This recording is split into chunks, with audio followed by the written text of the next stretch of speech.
Alright, June 13 naman po tayo, araw na Biyernes, masaswerteng oras, nasa screen nyo na po. Si Goat ang kailangan mag-ingat, East na lokasyon ang kailangan ingatan or iwasan ng lahat.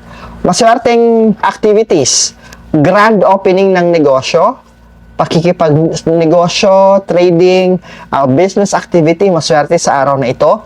Pagbili ng bagong sasakyan, signing of contract, maswerte sa araw na ito.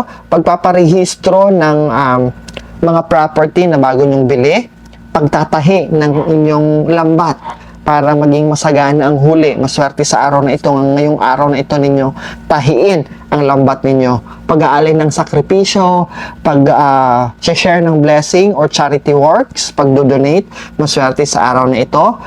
Pagde-decorate ng inyong tahanan, pagse-set up ng mga pampaswerte, maswerte sa araw na ito. Groundbreaking para sa ipapakonstruct, maswerte sa araw na ito. Pag-i-install at pagse-set up ng mga bagong biling furnitures, maswerte sa araw na ito. Ang kailangan iwasan sa araw na ito ay kasalan, to take legal action, hindi maswerte, mag-file kayo ng kaso o complaint sa barangay, hindi maswerte sa araw na ito. Paghahakot para sa bagong lokasyon o bagong tahanan, hindi maswerte maghakot ng mga gamit patungo sa bagong lilipatan ngayong araw na ito.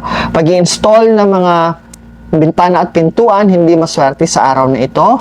Pag-i-install ng mga appliances, lalong-lalo na yung kinakabit sa tangke at saka sa kuryente, hindi maswerte sa araw na ito.